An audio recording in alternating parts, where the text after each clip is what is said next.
नमस्कार, DD news पर आप दो टूक देख रहे हैं। मैं हूं अशोक श्रीवास्तव। रात के 10 बज चुके हैं और डीडी न्यूज पर रात 10 के मायने हैं दमदार 10। जी हां, दमदार 10, क्योंकि रात 10 बजे डीडी न्यूज पर आपका पसंदीदा टीवी शो, आपका पसंदीदा डिबेट शो दो टूक प्रसारित हो रहा है। हमारा वक्त बदला है लेकिन हमारे तेवर वही हैं और हम आपको बार बार याद दिला रहे हैं कि हमारा बदला हुआ वक्त नोट कर लीजिए, क्योंकि फिर से कह रहा हूं, वक्त बदला है, तेवर नहीं बदले। उन्हीं तेवरों के साथ हम हर झूठ पर प्रहार करते हैं और हर सच आप तक पहुंचाते हैं।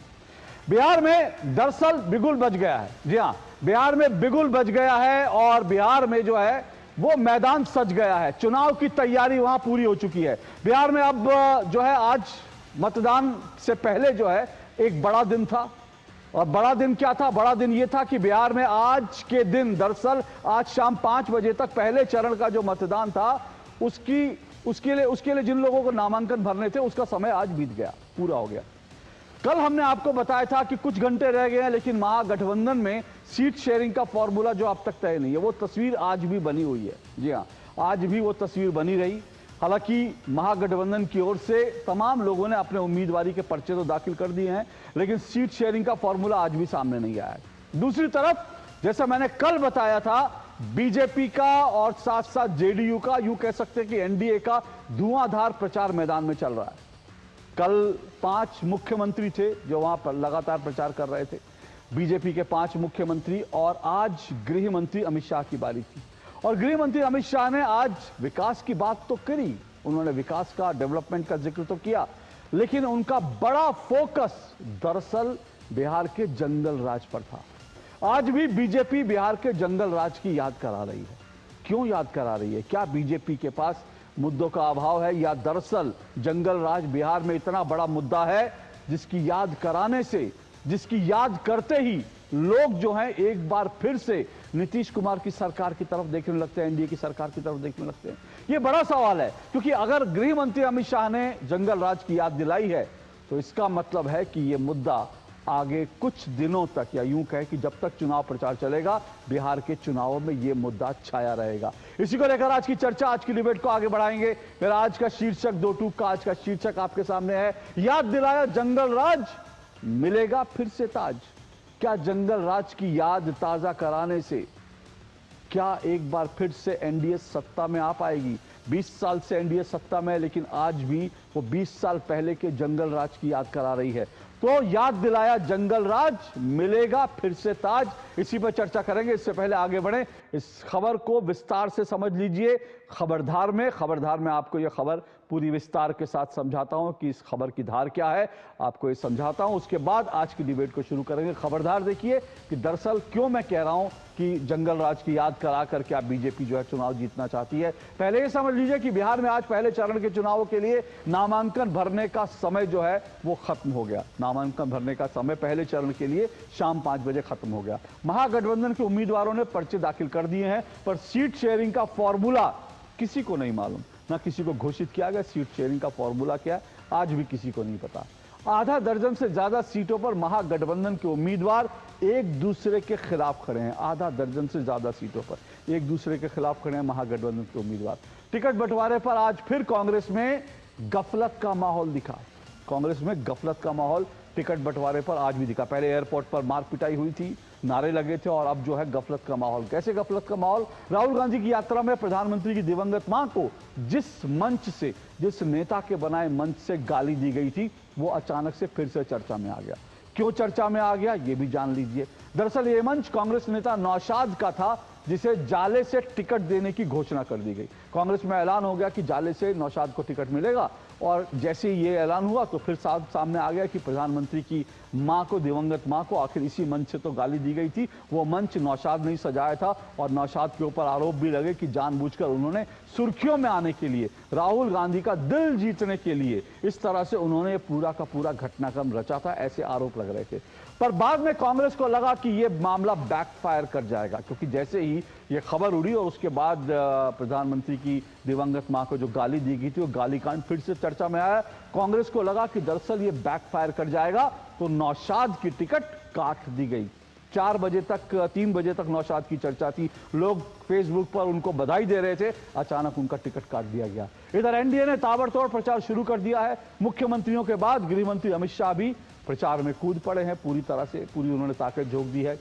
क्या बिहार में भाजपा एनडीए एक बार फिर जंगल राज की याद दिलाकर चुनाव जीतना चाहते हैं?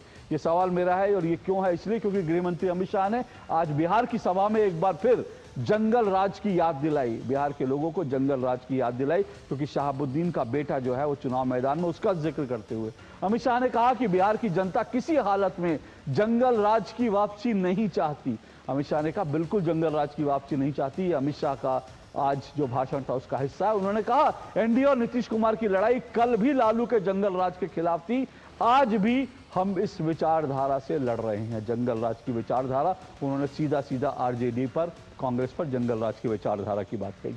लेकिन 20 साल बाद क्या आज भी बिहार के लोगों के लिए लालू का जंगल राज कोई मुद्दा है? इसी पर चर्चा करेंगे, क्योंकि मत भूलिए कि लालू चुनाव नहीं लड़ रहे हैं, लालू यादव चुनावी परिदृश्य में कहीं नहीं है। हाँ, वो अपने परिवार के साथ टिकटें बांटते जरूर दिखे थे, आरजेडी में आज भी उनका रुतबा कायम है, दबदबा कायम है, लेकिन वो चुनाव नहीं लड़ सकते। करप्शन के केस में वो जो है उनको सजा याफ्ता है, चुनाव नहीं लड़ सकते, मुख्यमंत्री कुछ नहीं बन सकते, लेकिन फिर भी उनके जंगल राज की याद दिलाई जा रही है। इसी पर चर्चा करेंगे। इससे पहले आगे बढ़े, जरा सुन लीजिए अमित शाह ने क्या कहा, और जो गठबंधन में टिकट बंटवारे पे जो चल रहा है उस पर भी आपको कुछ सुनवाता हूं, और फिर आज की डिबेट को शुरू करूंगा।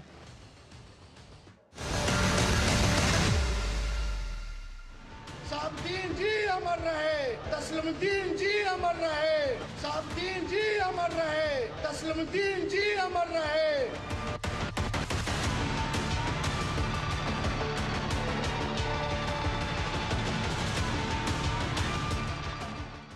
आप सभी लोग अभी भी चिंतित रहिएगा। मैंने जनता दल की अभी आरजेडी की अभी सूची देखी है, वो सूची में शहाबुद्दीन के बेटे का नाम मैंने देखा।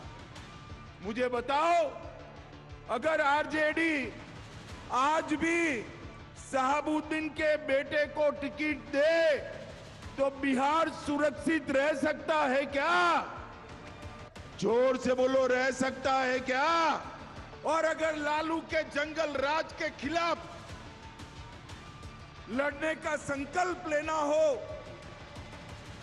पूरे बिहार के युवाओं को 20 साल पहले लालू राबड़ी ने किस प्रकार से बांध में लेकर रखा था बिहार को, वो याद कराना हो तो छपरा सारण की भूमि से उचित जगह पूरे बिहार में और कोई नहीं।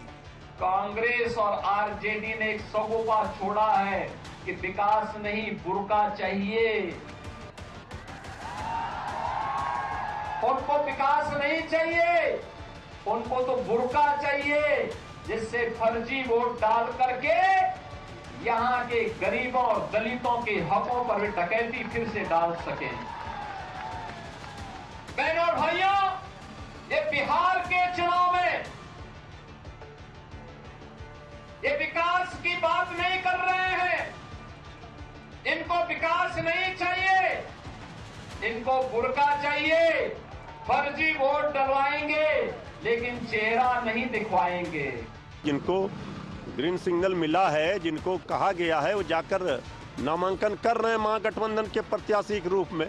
कहीं कोई पेच नहीं है, महागठबंधन पूरी तरह से इंटैक्ट है। हमको लगता है कि इसमें कहीं ना कहीं हम लोगों से भी त्रुटि हुई है। पहले ही सारी चीज़ें तय हो जानी चाहिए। काफ़ी समय था हम लोगों के पास, पर्याप्त समय था, लेकिन उसका सदुपयोग करने में कहीं ना कहीं कमी हुई। कांग्रेस के नेता खुद मान रहे हैं कि कुछ ना कुछ कमी रह गई है टिकट बंटवारे में, और जबकि चुनाव मैदान में उतरने का समय इस वक्त महागठबंधन और टिकट बंटवारे के पूरे जो जाल है उसी में उलझा हुआ है। और दूसरी तरफ जैसा मैंने कहा कि बीजेपी ने पूरी ताकत झोंक दी है, मुख्यमंत्री, गृह मंत्री सब जाकर वहां प्रचार कर रहे हैं। तो एक तरह से बीजेपी का जो कारपेट बॉम्बिंग होता है, जो कारपेट बॉम्बिंग वाला जो उनका फॉर्मूला होता है ना, कि तमाम योद्धाओं को, तमाम जो है उन सबको उतार दिया जाए प्रचार में, वो बीजेपी ने अभी से शुरू कर दिया है। और नीतीश कुमार भी प्रचार कर रहे हैं और आज तो नीतीश कुमार और गृह मंत्री अमित शाह की मुलाकात भी हुई। बहरहाल सवाल वही है कि क्या 20 साल पहले जंगल राज की याद दिलाकर बीजेपी, एनडीए, जेडीयू एक बार फिर से चुनाव जीतना चाहते हैं? इसी पर चर्चा करेंगे। 5 मेरा मेहमान मेरे साथ आज जो है इस डिबेट में जुड़ चुके हैं। आइए परिचय करवा दूं। आरपी सिंह जी मेरे साथ जुड़ चुके हैं, बीजेपी के राष्ट्रीय प्रवक्ता हैं आरपी सिंह जी। मेरे साथ जो है आरजू खान जी जुड़े हैं। आरजू खान जी आरजेडी के प्रवक्ता हैं। मेरे साथ पवन पटेल जी जुड़े हैं, कांग्रेस के नेता हैं पवन पटेल जी। मेरे साथ स्टूडियो में रोहित सिंह जी जुड़े हैं, राजनीतिक विश्लेषक हैं। और मेरे साथ स्वाति जी जुड़ी हैं, जो हैं वो भी राजनीतिक विश्लेषक हैं। आप पांचों मेहमानों का बहुत बहुत शुक्रिया और स्वागत। शुरुआत कर रहा हूं आरजू खान जी आपसे, और आरपी सिंह जी दोनों को मैं 1.5 मिनट शुरू में दूंगा, उसके बाद इस डिबेट को ओपन करूंगा।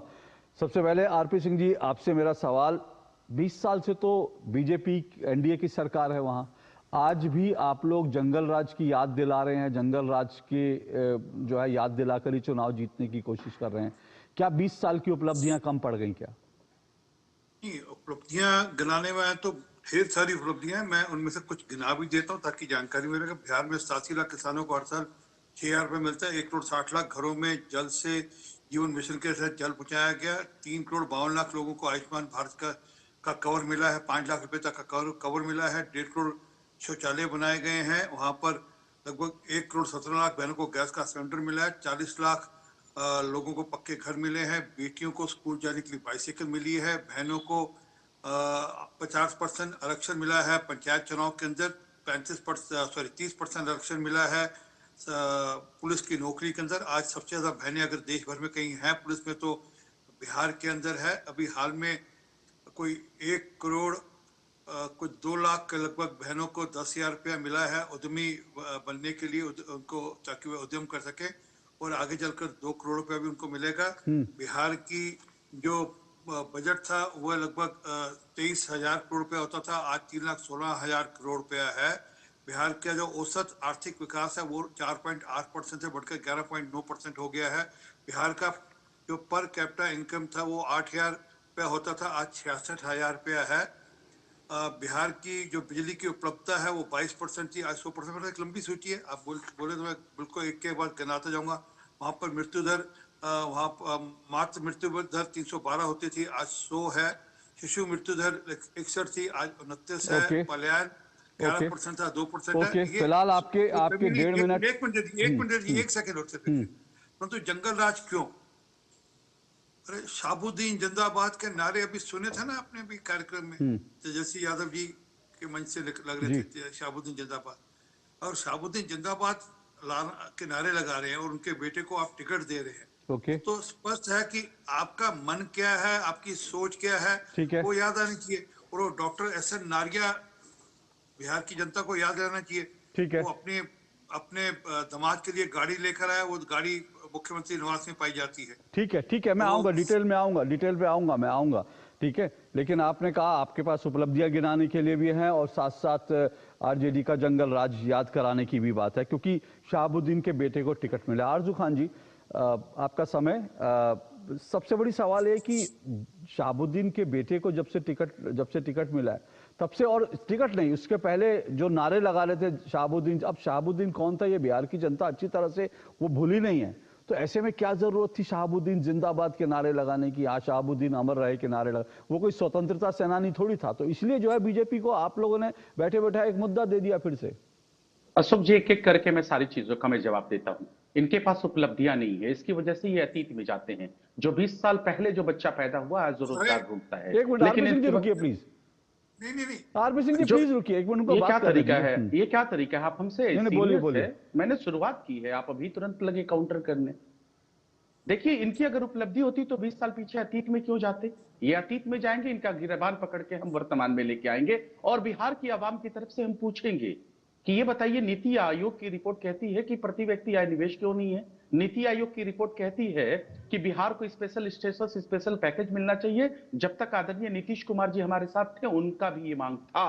और नीति आयोग की रिपोर्ट कहती है कि बिहार के 85 लाख लोगों की जो महीने की आमदनी है वो 5,000 रुपए से 5,200 रुपए है। 85 लाख लोगों की। हंगर इंडेक्स कहती है हर चीजों में पीछे नीति। भारत सरकार एनसीआरबी का डेटा कहता है कि बिहार में 2005 से 2023 तक का जब तक 2023 तक का, जब तक का डेटा उपलब्ध है, तब तक 1 लाख लोगों की, बिहारियों के आपके अपहरण हो चुके हैं, 27,000 महिलाओं और बच्चियों के साथ बलात्कार हो चुके हैं और 70,000 बिहारियों की हत्या हो चुकी है। ये एनसीआरबी का डेटा कहता है। और भारत सरकार के किसी भी डेटा में किसी भी राज्य से पिछड़ेपन में पहले नंबर पे है, किसी भी चीजों में 1 नंबर पे नहीं है।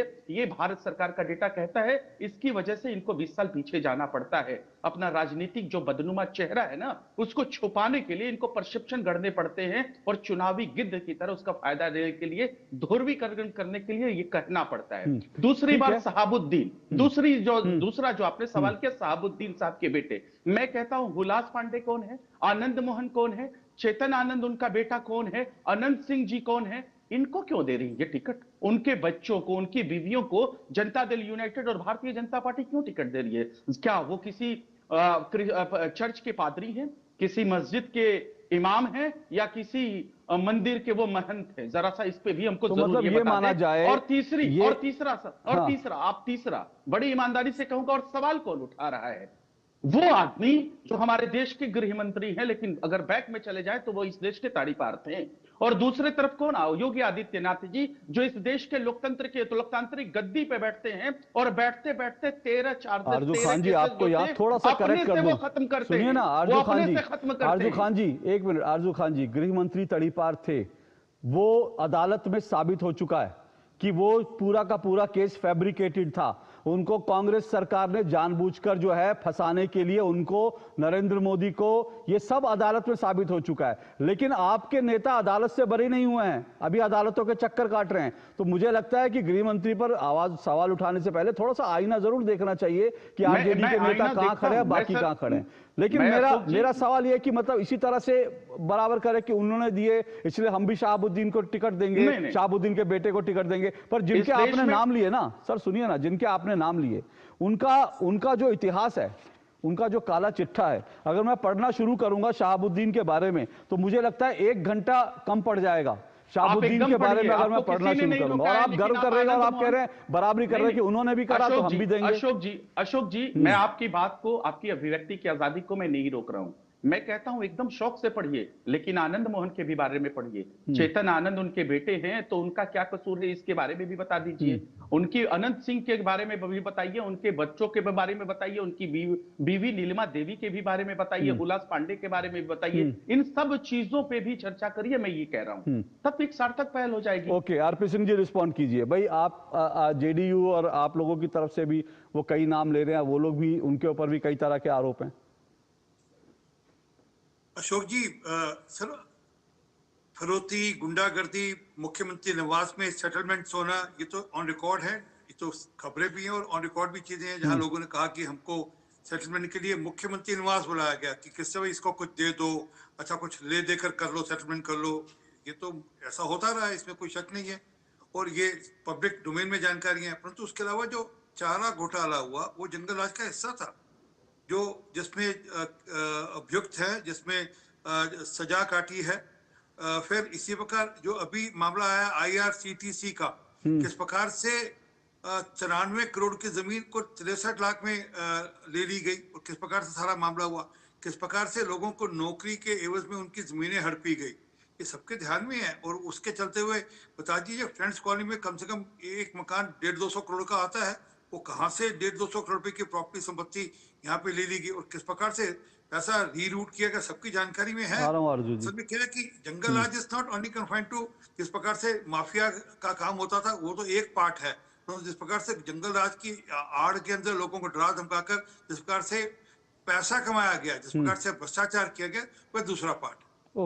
ओके आरजू जी रिस्पॉन्ड कीजिए, फिर मैं पवन पटेल और बाकी मेहमानों के पास जाऊंगा। देखिए, ये बार 2-3 बार इन्होंने था कहा, यानी कि फिर वो 20 साल की बात है, आज 2025 में लेके आते हैं। आपने ध्यान से सुना नहीं, मैंने पहले आपको कामों की गिनती कराई थी साहब, और अगर आप चाहते हैं तो मैं एक सूची और गिन देता हूं, जरा ध्यान में आ जाएगी आपके, जरा ना, मैंने भी आपकी सूची बताई थी, मैंने भी उसका खंडन किया था, पूरा कर देता हूं, आपकी ध्यान में नहीं रही। मैंने भी भारत सरकार का डेटा दिखा के आपको आईना दिखाया, वो राष्ट्रीय जनता दल का डेटा नहीं, वो भारत सरकार का है। मैं आपको चैलेंज करता हूँ, व्यक्ति की बिजली की खपत थी कुल मिलाकर 63 यूनिट थी, आज 180 यूनिट है वहां पर। अगर आरजू अनगिनली जी है तो आप मुझे एक मिनट रुकिए सर, एक मिनट रुकिए। आप मुझे आपको बताइए। मालूम है, सुनिए, आपको मालूम है, ये इसमें कोई दो राय नहीं, यूपी बिहार वो दो स्टेट है जिनको कुछ साल पहले तक बीमारू राज्य कहा जाता था। ये हम पढ़ते थे अखबारों में, यूपी बिहार का जब जिक्र होता था तो उनके आगे बीमारू राज्य लिखा जाता था।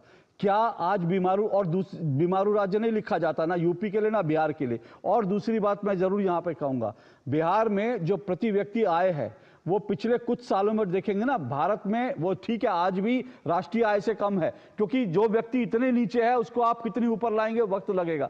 लेकिन बिहार में जो प्रति व्यक्ति आय लोगों की बढ़ी है, वो देश में सबसे ज्यादा जो है रफ्तार से बिहार के लोगों की प्रति व्यक्ति आय बढ़ रही है। तो ये डेटा भी है।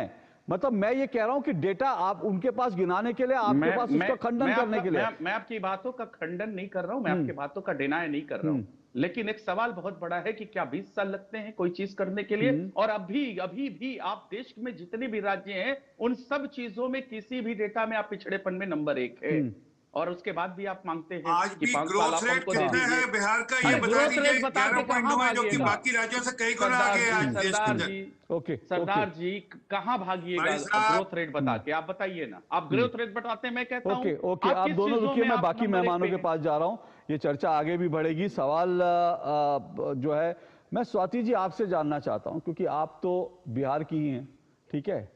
तो आपको लगता है कि बिहार के लोगों के जिस तरह से बीजेपी बात कर रही है जंगल राज की, क्या वो याद कराने से बीजेपी या एनडीए को कुछ एज मिलता है क्या? बात तो 20 साल पुरानी है ना, अब तो 20 साल की बात होनी चाहिए, 20 साल पहले की याद क्यों? सबसे पहले तो आपके तमाम दर्शकों को मेरा नमस्कार है। और अभी जो आपने प्रश्न किया कि 20 साल पहले की याद क्यों दिलाई जाती है, तो मैं सिर्फ बिहार से बिलोंग नहीं करती हूँ, मैं उस धरती से बिलोंग करती हूँ जिसे जाना तो इसलिए जाना चाहिए था कि वो देश के प्रथम राष्ट्रपति की जन्मभूमि रही है, डॉक्टर राजेंद्र बाबू सिवान। लेकिन आज हम जब भी चर्चा करते हैं तो इस बात को बिसरा करके उस धरती को किसका पर्याय देते हैं, तो पर्याय देते हैं हम उसे शहाबुद्दीन का।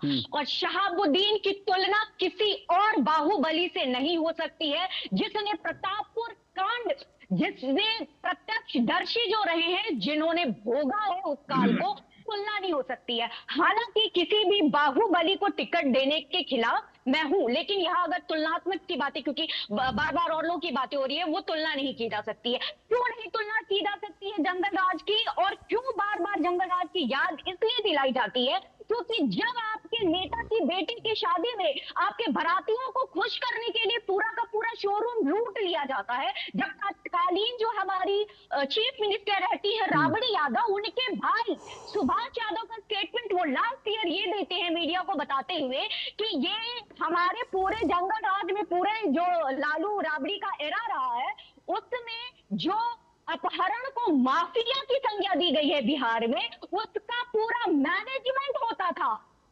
ये मुख्यालय में, मुख्यमंत्री के आवास पर। तो जब वहां इनके अपने भाई पटीदार लोग ऐसी बातें करते हैं और जब ऐसे देखते हैं तो बोलना पड़ता है। और ये बात कह रहे हैं कि आज भी पीछे है बिहार पीछे, और ये किया धरा किसका है, ये बात समझने की जरूरत है। आप किसी को लाठी से मार मार के अधमरा कर दीजिए और सोचिए कि अगले दिन वो मैराथन दौड़ जाएगा, तो ये असंभव है। बिहार बीमारू प्रदेश था, वो अभी अपने पैरों पे खड़ा हुआ है, वो दौड़ेगा और डेटा बता रहे। मैं इस पर आऊं, लेकिन उससे पहले मैं पवन जी आपके पास आ रहा हूं, लेकिन मैं रोहित जी को एक मौका देना चाहता हूं, फिर पवन जी आ रहा हूं आपके पास, थोड़ा सा इंतजार कीजिएगा। रोहित जी, क्या कंपैरिजन अगर हम करें, जो नाम जो है आरजू जी ने गिनवाए, वो भी तो जो है अपराधी माफिया माने जाते रहे हैं, तो शहाबुद्दीन को हम कह दें कि वो शहाबुद्दीन जो है वो अपराधी था, उसके बेटे को, लेकिन अगर अनंत सिंह के बेटे को, तो वो ये कौन सी तर्क हुआ? अब मैं संक्षेप में विस्तार पूर्वक इस बात का विश्लेषण आपके माध्यम से देश और दुनिया के सामने रख रहा हूं। देखिए, रावण त्रेता युग में आए थे और कंस जो था वो द्वापर में आया था, लेकिन आज भी समाज में कोई व्यक्ति अपने बेटा, भतीजा, भाई का नाम रावण और कंस रखने को तैयार नहीं है। आज भी बुराई का प्रतीक रावण है, बुराई का प्रतीक कंस है। उसी प्रकार बिहार की सियासत में लालू प्रसाद यादव रावण, कंस, कलंक और बिहार की राजनीति के कोढ़ के रूप में प्रतिष्ठित हैं, प्रतिपादित हैं। और जब तक लोकतंत्र और संविधान रहेगा तब तब बिहार की जनता लालू यादव जी का प्रतिपादन बिहार के बदहाली के लिए, तंगहाली के लिए, कंगाली के लिए करेगी। तेजस्वी यादव चुनाव नजदीक आते सम्मानित मुसलमान भाई बहनों को बुड़बक बनाने के लिए शहाबुद्दीन अमर रहें, शहाबुद्दीन अमर रहें। मैं पूछना चाहता हूं तेजस्वी यादव से दूरदर्शन के प्लेटफॉर्म के माध्यम से, जब कोविड की महामारी के समय शहाबुद्दीन मर गए, इंतकाल हो गया जेल में, और शहाबुद्दीन का लाश दिल्ली में सड़कों पर पड़ा रहा, उनका बेटा ओसामा जो कई मुकदमों में नामजद है बिलबिला रहा था, लालू यादव जी का पूरा खानदान दिल्ली में था, देखने तक नहीं गए। जानते हैं कौन है ये शहाबुद्दीन? ये वही शहाबुद्दीन है जिसने जेएनयू छात्र संघ के अध्यक्ष रहे चंद्रशेखर का हत्या करा दिया, हजारों लोगों का हत्या करवाया, अपहरण करवाया। सन 2000 में जब राबड़ी देवी मुख्यमंत्री बनी तो पटना के ऐतिहासिक इनकम टैक्स गोलंबर जहां लोकनायक जयप्रकाश नारायण की मूर्ति लगी है, उसके बगल में पाटलिपुत्र अशोक होटल के लॉबी में कई विधायकों को उठाकर बंद किया। 47 और 56 लहराकर लालू प्रसाद यादव जी की धर्मपत्नी और राबड़ी जी को मुख्यमंत्री बनाने में भूमिका निभाई। और मरने के पहले राजदेव रंजन नामक पत्रकार को मर्डर कर दिया। ये वो पापी शहाबुद्दीन है। एक सवाल और लीजिए आपको बता दूं, एक सवाल लीजिए ना, मैं छोड़ देखिए, दो चीजें हैं। एक बार मैं फिर से कह रहा हूं, शहाबुद्दीन का इतिहास मेरे पास भी है, आप भी सब, ठीक है, बिल्कुल उसमें बहुत खतरनाक है। लेकिन मैं फिर से कह रहा हूं कि शहाबुद्दीन की हम बात करें और बाकियों की बात ना करें जिनको जेडीयू टिकट दे रहा है, जो बीजेपी, उनकी चर्चा हम छोड़ दें। संक्षेप में आपको ये कैसे हो सकता है? बिल्कुल संक्षेप में बता दें। जिस तरह देश की आजादी की लड़ाई 1947 तक महात्मा गांधी जी के नेतृत्व में अहिंसात्मक आंदोलन के तहत लड़ी गई, वहीं कुछ क्रांतिकारियों ने भी देश की आजादी में अपनी भूमिका निभाई, चाहे वो वीर सावरकर हो, भगत सिंह हो, अशफाक उल्लाह खान हो, राम प्रसाद बिस्मिल हो, चंद्रशेखर आजाद हो। उसी प्रकार बिहार की दूसरी आजादी की लड़ाई 1990 से 2005 तक जिन सेनानियों ने लड़ा, जिनको अपराधी घोषित लालू यादव की सरकार ने पूर्वाग्रह और कुंठा से ग्रसित होकर किया, आज उन्हीं लोगों का नाम लालू यादव जी के दल के लोग ले रहे हैं और उन्हें अपराधी घोषित कर रहे हैं। और मैं आपको बता दूं, आदरणीय गृह मंत्री यशस्वी अमित शाह जी ने वीर धरती छपरा, जिस जिले से मैं भी आता हूं, जो लोकनायक जयप्रकाश नारायण जी की जन्मभूमि है, वहां से जो क्रांति का शंखनाद किया है, ठीक कहा है आदरणीय अमित शाह जी ने। शहाबुद्दीन लुटेरा था, शहाबुद्दीन अपराधियों का संरक्षक था, और इन सब लुटेरों, चोरों और अपराधियों के सब लुटेरों के पीठाधीश हैं लालू यादव। और बिहार की जनता बाबा साहब अंबेडकर के दिए हुए संवैधानिक अधिकार राइट टू वोट के माध्यम से लालू यादव के कुकर्मी गठबंधन को 10 सीटों के नीचे समेटेगी और तेजस्वी यादव खुद राघोपुर से चुनाव हारेंगे। रोहित जी रुकिए, मैं पटेल जी, पवन जी, 1 मिनट सिर्फ आ रहा हूं।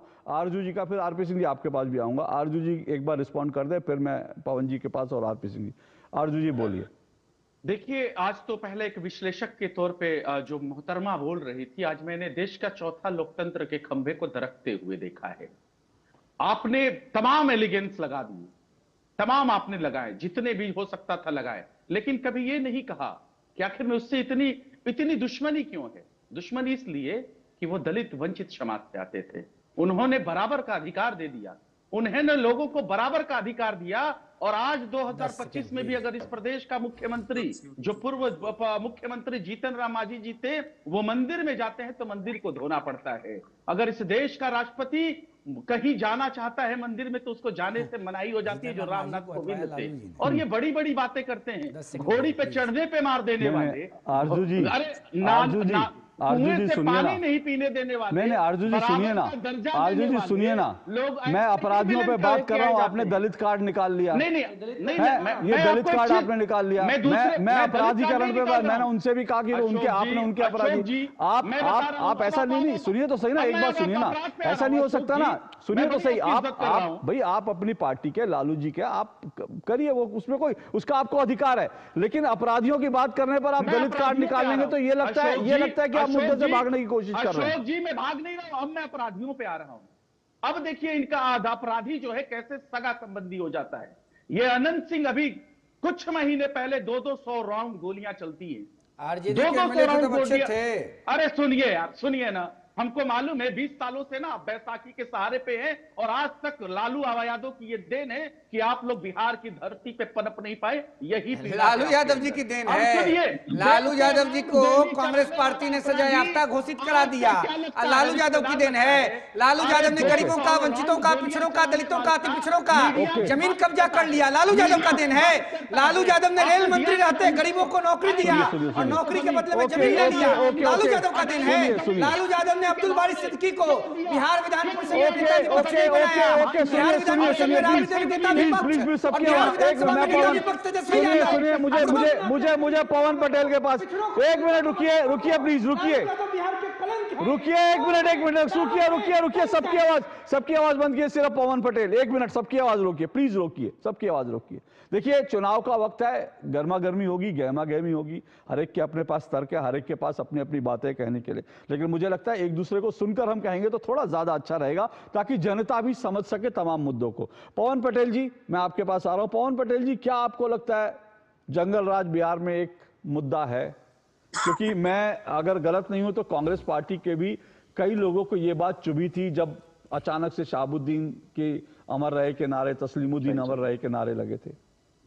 नहीं, देखिए सबसे बड़ी बात यह है कि आज इतना मंच में बोला जा रहा है, इतना जंगल राज, तो मुझे लगता है कि इतना अगर जंगल राज था, जनता इतनी त्रस्त थी, तो फिर भारतीय जनता पार्टी को डर काहे का है? भारतीय जनता पार्टी किस डर के साथ उस नीतीश कुमार से समझौता करती जिस नीतीश कुमार को कितना भला बुरा भारतीय जनता पार्टी के नेताओं ने कहा। आज यही जो बड़े डायनामिक हमारे देश के जो गृह मंत्री जी आज आए थे, इन्होंने कितनी बड़ी बड़ी बातें थी कि नीतीश बाबू के लिए हमारा दरवाजा हमेशा हमेशा के लिए बंद हो गया। ये कौन सी चाबी आई भैया?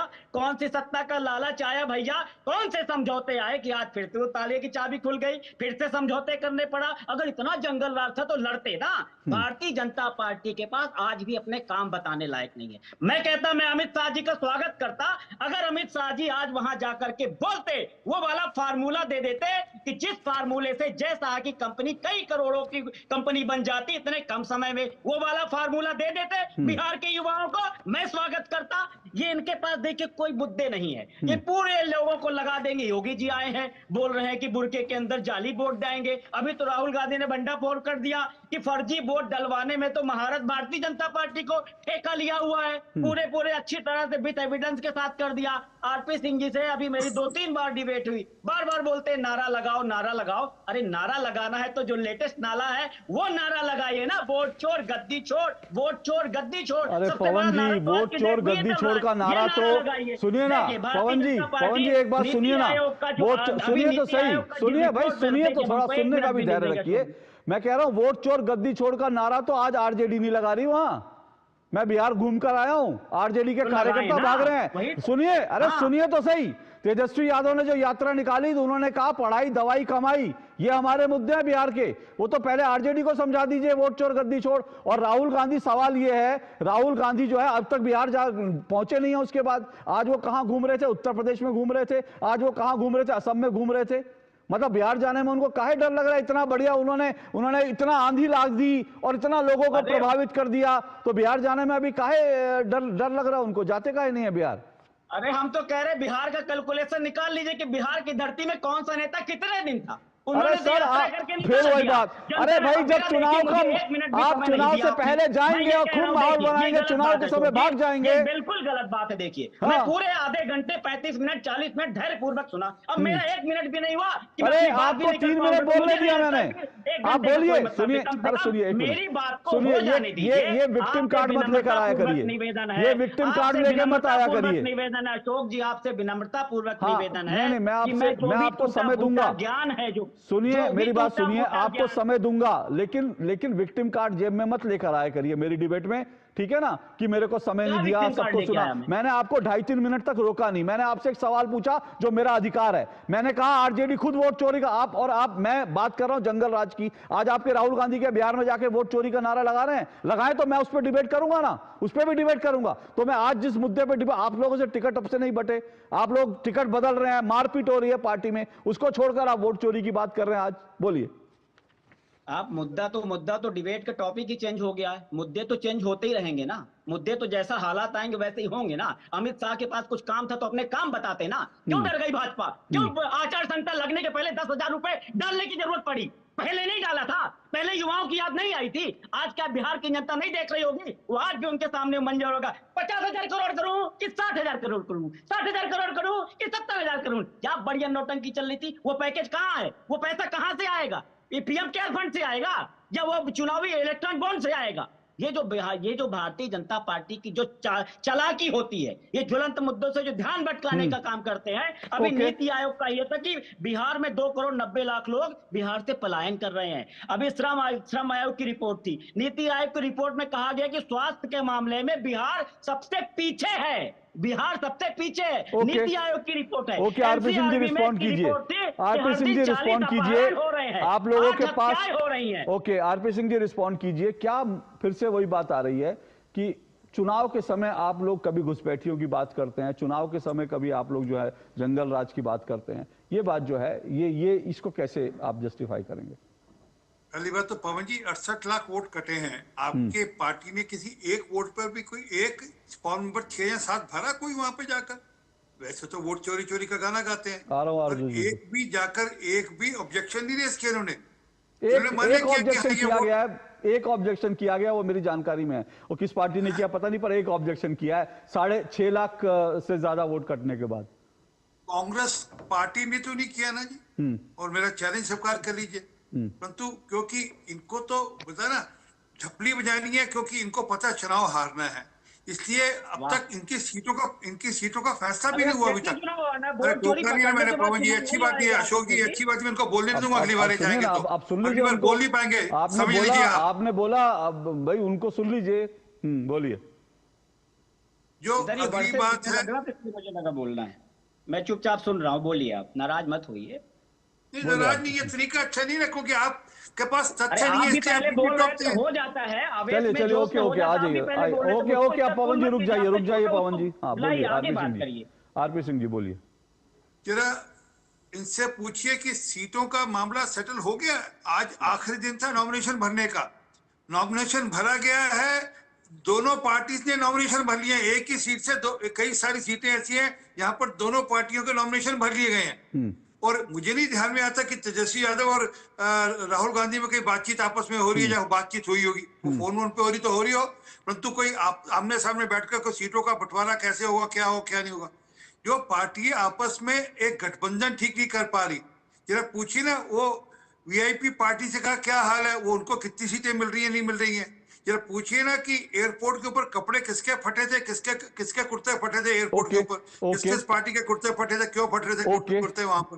ओके मैं फिर से कह रहा हूं, आज मैं वोट चोरी पर जरूर मैं चर्चा करूंगा। ये पवन पटेल मेरा आपसे वादा है, जिस दिन राहुल गांधी बिहार में जाकर दोबारा वोट चोरी की बात करेंगे ना, क्योंकि वोट चोरी के मुद्दे पर मेरे पास भी कहने के लिए बहुत कुछ है, मेरे पास भी, मैं प्रमाण के साथ बैठता हूं, आपको पता है, मेरे पास भी दिखाने के लिए बहुत कुछ है, लेकिन आज मैं उसमें नहीं जा रहा हूं। आज जो मुद्दा मैं उस पर रहना चाहता हूं, इसलिए वोट चोरी पर आपने कहा, उन्होंने रिस्पॉन्ड कर दिया। लेकिन आरजू खान बोलिए। आरजू खान देखिए, मैं फिर से कह रहा हूं कि जो मुख्य मुद्दा है, देखिए एक बड़ी बात है, आप समझिए, दोनों तरफ से लोग गिनवा रहे हैं, लेकिन मुझे याद नहीं आता, मैं तो शायद उस समय यंग जर्नलिस्ट था, या मैं उस समय, मुझे याद नहीं, बहुत जवानी की बात है, ये जो चंदा बाबू के बेटों के साथ किया गया, मैंने देश में ऐसा दुर्दांत मामला आज तक नहीं सुना। बिहार में अगर कुछ ऐसा हुआ हो, अपराधी का सब लोग कह रहे हैं, लेकिन चंदा बाबू के बच्चों को जिस तरह से तेजाब से नहलाया गया, आप समझ सकते हैं, किसी को सड़क पर तेजाब से नहलाया जाए, तेजाब डाल करके उसको मार दिया जाए,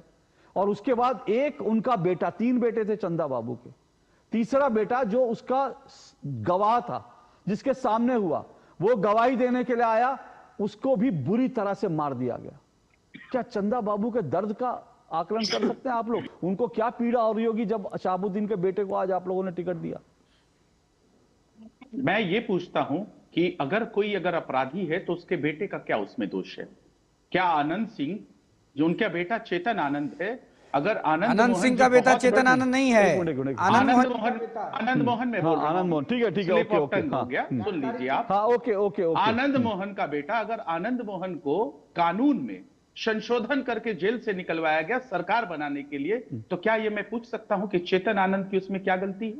अगर आज उसको टिकट दिया गया है तो क्या इस तरीके से आरजू खान जी, मेरा तर्क, किसी के बच्चे का, मेरा तर्क क्या, सुनिए मेरा तर्क क्या है। आपने कहा ठीक है वहां भी उनके बेटे को, यहां भी बेटे को दिया, लेकिन मुझे बेटे को दिया, बेटे को छोड़ दीजिए, मैं कह रहा हूं तेजस्वी यादव आज जब बिहार में नारा लगाते हैं शहाबुद्दीन अमर रहे, तस्लीमुद्दीन अमर रहे, तो क्या आप लोग पोलराइज करने की कोशिश नहीं करें? क्योंकि आपको लगता है कि अगर शहाबुद्दीन अमर रहे, तस्लीमुद्दीन अमर रहे का नारा लगा देंगे तो मैं बेटों की बात छोड़ दीजिए, लेकिन आज जो आदमी मर गया, कोरोना से मर गया, जो दुर्दांत, उसको अमर रहे का नारा क्रांतिकारी थोड़ी था सर। अशोक जी, तुष्टीकरण की राजनीति इस देश में भारतीय जनता पार्टी से बेहतर कोई नहीं करता है। जो कपड़े देख के पहचानते हैं, जो मंगलसूत्र छीनने की बात करते हैं, जो मुजरा करवाने की बात करते हैं, वैसा कोई तुष्टीकरण नहीं कर सकता है। आते हैं एसआईआर के माध्यम से, मैंने लगातार कहा था, अभी बात हो रही थी नोट चोर की, 11 आधार था, मैंने लगातार 1 महीने कितने नेशनल सीरीज पे मैंने शो किए और मैंने कहा, पूछा कि बताइए उनके प्रतिशत कितने हैं। इलेक्शन कमीशन बिहार वोट चोरी पे चले गए, मेरा सवाल कुछ और था, मैं फिर से जाना जरूरी है। नहीं, वोट मैंने, सुनिए आरजू जी, आपसे भी मैं वादा कर रहा हूं, आपसे भी मेरा वादा है, जिस दिन राहुल गांधी जाकर वोट चोरी का आरोप बिहार में फिर लगाएंगे, मैं फिर आपको बुलाऊंगा और पूरा मौका दूंगा वोट चोरी पर। मैं फिर से कह रहा हूं, वोट चोरी पर मैं भी कभी दर्जनों डिबेट कर चुका हूं और भी डिबेट करूंगा, लेकिन राहुल गांधी जाकर वोट चोरी का आरोप लगाए ना दोबारा, अशोक जी, आप बहुत बेहतर एंकर हैं। मेरा सवाल क्या था आरजू जी, मैं कह रहा हूं, आरजू जी मेरा सवाल क्या था? मेरा सवाल बड़ा सिंपल सा है, मैं कह रहा हूं ऐसी क्या मजबूरी थी कि तेजस्वी यादव जो हैं जिंदाबाद के नारे लगा रहे थे, अमर रहे के नारे लगा रहे थे, शहाबुद्दीन और तस्लीमुद्दीन, मुझे सिर्फ ये समझा दीजिए।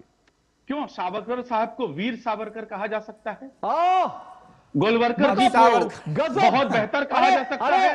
मतलब आरजू जी, वीर सावरकर मतलब कहां जूते की धूल नहीं है, वीर सावरकर के जूते की धूल नहीं है शहाबुद्दीन जिसकी आप बात कर रहे हैं। वीर सावरकर वो है जिसके लिए इंदिरा गांधी ने कहा था भारत का वीर पुत्र है, इंदिरा गांधी ने डाक टिकट जारी की थी, भारत का महान सपूत बताया था।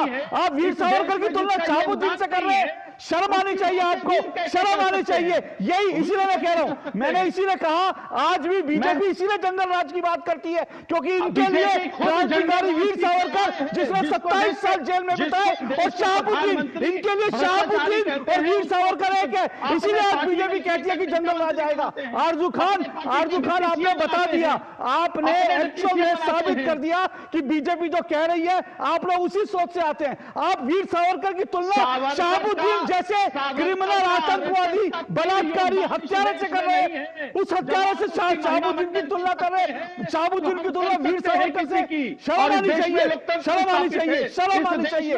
शेर मेरा, मुझे लगता है देश के लोगों को देखना चाहिए। और आज की मैं कह रहा हूं, आज ये क्लिप जो है, आज ये क्लिप जो है पूरे बिहार में वायरल होनी चाहिए कि आज आरजेडी के प्रवक्ता उस अपराधी, उस दुर्दांत हत्यारे की तुलना क्रांतिकारी वीर सावरकर से कर रहे हैं। ये क्लिप पूरे बिहार को जानना चाहिए कि आरजेडी आज किस लेवल पर आ गई है। वो वीर सावरकर जिनको इंदिरा गांधी ने कहा भारत के महान सपूत था, 27 साल जेल में रहकर क्योंकि वो अंग्रेजों से लड़ रहे थे, उसकी तुलना शहाबुद्दीन से, इससे ज्यादा शर्मनाक हो नहीं सकता। और मैंने अपनी जिंदगी में इससे ज्यादा शर्मनाक बयान नहीं सुना अपनी टेलीविजन डिबेट में, इससे ज्यादा शर्मनाक बयान नहीं सुना कि शहाबुद्दीन की तुलना वीर सावरकर से हो रही है। मुझे लग रहा है मेरे कान फट क्यों नहीं गए ये सब कुछ सुनने से पहले कि मैं महान क्रांतिकारी के लिए शहाबुद्दीन से तुलना सुन रहा हूं। और ये आरजेडी आज की, भगवान मालिक है, एक ब्रेक लेकर आ रहा हूं, भगवान मालिक है, भगवान बचाए अगर इस देश की स्थिति आज ये हो गई है कि इस देश में क्रांतिकारियों की तुलना हम एक दुर्दांत अपराधी, क्रिमिनल, हत्यारे, लुटेरे से कर रहे हैं। एक ब्रेक के बाद आ रहा हूं।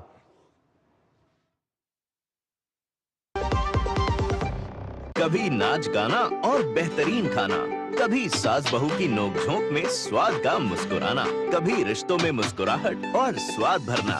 असली मसालों का उपहार MDH बनाए खास हर त्योहार, क्योंकि हर रिश्ता है स्वाद से जुड़ा।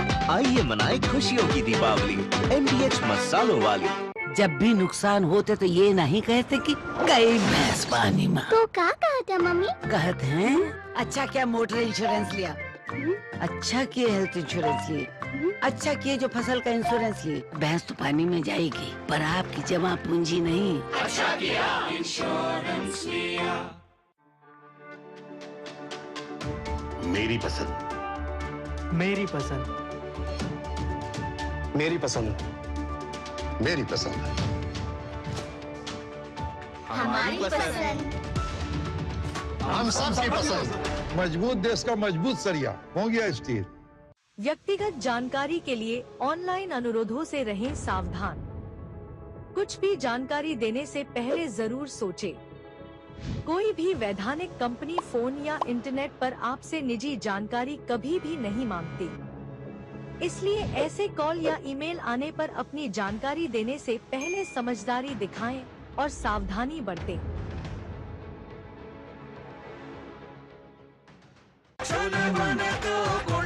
गोल्डी छोले मसाले, जहाँ जाएं रिश्ते बनाएं। गोल्डी लाए हैं फ्रेश लॉक टेक्नोलॉजी, जो रखे मसालों को हर समय फ्रेश। दो टुक आप देख रहे हैं और दो टुक में इससे पहले कि आगे बढ़ूं, एक बड़ी खबर आ रही है हमारे पास। वो बड़ी खबर मुझे लगता है एक बहुत बड़ी खबर है और बड़ी खबर ये है, मेहुल चौकसी की जो एक्सट्रेडिशन होना है, उनका जो प्रत्यर्पण होना है मेहुल चौकसी का, जो भगोड़ा क्रिमिनल है, बेल्जियम कोर्ट में उसमें एक फैसला दिया गया है और वो फैसला भारत की सीबीआई के पक्ष में है। तो एक तरह से कह सकते हैं सरकार को एक बड़ी कामयाबी मिली है। मेहुल चौकसी का जो एक्सट्रेडिशन का जो मामला चल रहा था बेल्जियम की कोर्ट में, उसमें सीबीआई को जो है उसमें सक्सेस मिली है, सीबीआई को जो उसमें जो है जीत मिली है। और इस जजमेंट के पास अभी मेहुल चौकसी के पास ये ऑप्शन है कि वो बेल्जियम की सुप्रीम कोर्ट में जाए, लेकिन अपने आप में बहुत बड़ा ये फैसला है और इस फैसले के बाद जो है मेहुल चौकसी को भारत लाने का रास्ता जो है साफ हो सकता है। मेरे संवाददाता नीरज सिंह जुड़े हुए इस पर जरा और जानकारी देने के लिए। नीरज, बहुत बड़ी खबर है एक तरह से कह सकते हैं, जो अभी नीरज सिंह जुड़े नहीं है। चलिए मैं अभी डिबेट पर वापस आ रहा हूं, जब वो जुड़ेंगे तो मैं अंत में इस खबर के बारे में डिटेल आपको दूंगा। लेकिन फिर मैं आ रहा हूं, डिबेट पर आ रहा हूं, आज के तमाम मुद्दों पर आ रहा हूं। आपने ब्रेक पे जाने से पहले सुना, मुझे लगता है कि तमाम लोगों का दिल जो है वो मुझे लगता है बहुत पीड़ा हुई होगी। रोहित सिंह, देखिए, औरंगजेब के समर्थकों से आप किस बात का अंदाजा लगा सकते हैं? औरंगजेब से हमारा कोई लेना देना अरे आपको कह रहे हैं, राष्ट्रीय जनता दल को कह रहे हैं, लालू यादव का बेटा तेजस्वी यादव औरंगजेब बन गया, अपने बड़े भाई को दारा सिको बना के घर से निकाल दिया, बहन को सिंगापुर भेज दिया। औरंगजेब नहीं है तेजस्वी यादव तो और क्या है? लगे हमको समझाने आप। शहाबुद्दीन के पक्ष में बोलने वाले लोग, ये वही शहाबुद्दीन है जिसने सिवान की पवित्र धरती पर, जो राजेंद्र बाबू की धरती थी, वहां पर चंदा बाबू के 2 जवान लड़कों को तेजाब से नहलाकर मार दिया। और उस शहाबुद्दीन के पक्ष में लालू यादव के औरंगजेब, तेजस्वी यादव जिंदाबाद के नारा लगाते हैं। बिहार की जनता शहाबुद्दीन को माफ नहीं करेगी, लालू यादव को माफ नहीं करेगी।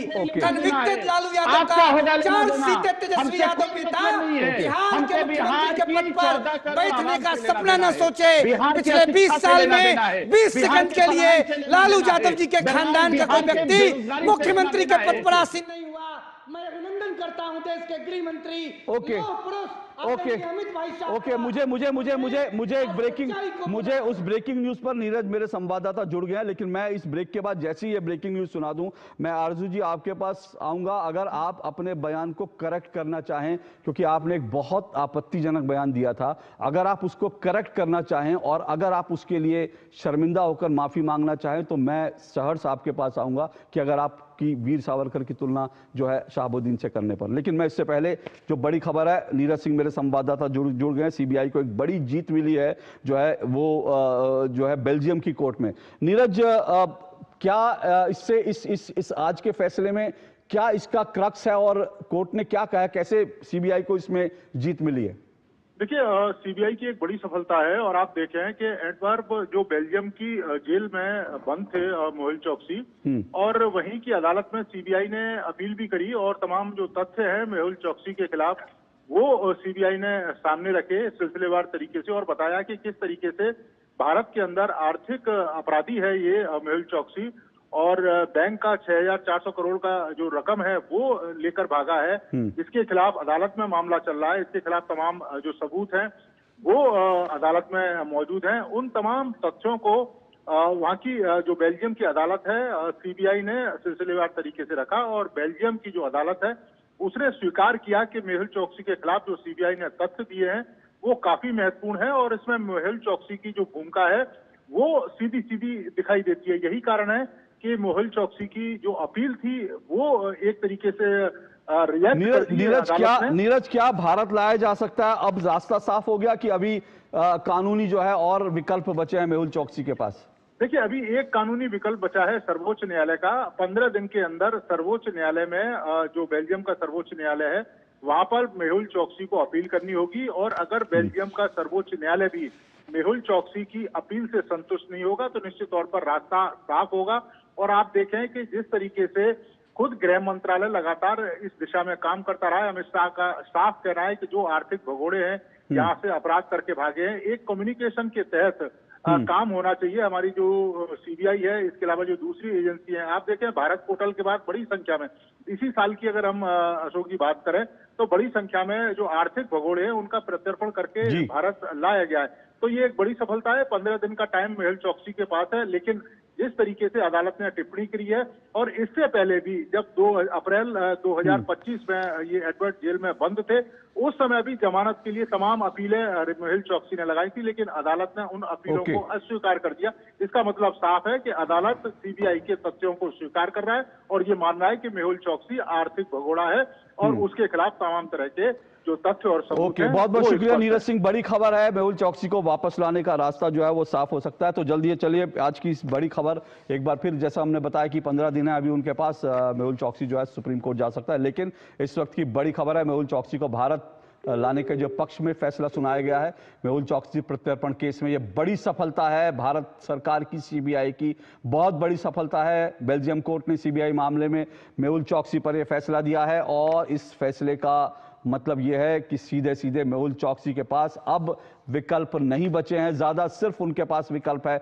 सुप्रीम कोर्ट में जाने का। तो इस तरह से बेल्जियम कोर्ट ने मेहुल चौकसी की अपील को खारिज कर दिया है। बहुत बड़ी खबर है। आर्थिक भगोड़ा मेहुल चौकसी, उसके प्रत्यर्पण केस में भारत सरकार को, सीबीआई को बेल्जियम की कोर्ट में बहुत बड़ी कामयाबी मिली है और बेल्जियम कोर्ट ने सीबीआई मामले में मेहुल चौकसी पर यह बड़ा फैसला दिया है और इसका विस्तार हमने आपको बताया। एक बार फिर मैं आरजू खान आपके पास आ रहा हूं। आरजू खान, मेरे पास एक खबर है, सीधा छोटी सी वो खबर पढ़ देता हूं और उसके बाद आपको मौका दूंगा मैं। ये मैंने चंदा बाबू का तो बताया, लेकिन साथ साथ सीवान में शहाबुद्दीन की एक और खबर है, थोड़ी सी एक लाइन पढ़ के फिर आप रिस्पॉन्ड कीजिएगा।